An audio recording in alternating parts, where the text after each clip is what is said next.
Bonjour amis téléspectateurs de D-Sport TV, merci de votre fidélité renouvelée. À jour J-1 de la deuxième journée du groupe C, les envoyés spéciaux de la presse sénégalaise à Yamoussoukro sont toujours à l'affût pour vous servir de toute l'actualité des Lions en vue de leur deuxième sortie face au Cameroun ce vendredi. On commence cette revue de presse avec Stade qui convoque l'histoire et nous dit qu'il faut bien bannir le syndrome du deuxième match. Le même journal nous dit qu'Edouard Mendy est en chasse du record de Tony Silva après 5 ans de clean sheet de rang en sélection. Le journal des sportifs a aussi donné la parole à El Hadji Diouf et à Iliman Ndiaye.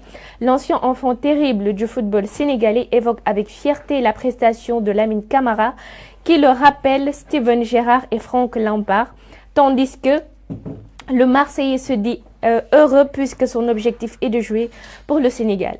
Alors le journal Record, lui, se pose la question à savoir si Aliou Cissé va retoucher le milieu de terrain puisque Nampalys, Gana Gueye et Pape Matar Sarr sont prêts. Le journal sportif du groupe Futur Média évoque aussi l'affaire des tickets d'entrée au stade qui sont introuvables pour le match Sénégal-Cameroun de demain.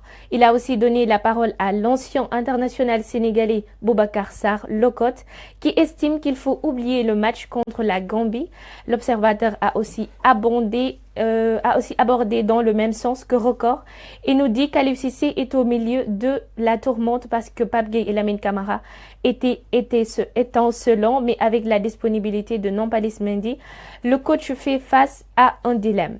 Ce même journal s'intéresse à Ismaïla Sarr et font une étude du cas imprévisible du natif de Saint-Louis.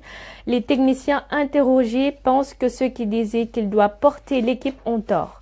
L'observateur a aussi fait une incursion dans la tanière des Lions indomptables, futurs adversaires du Sénégal.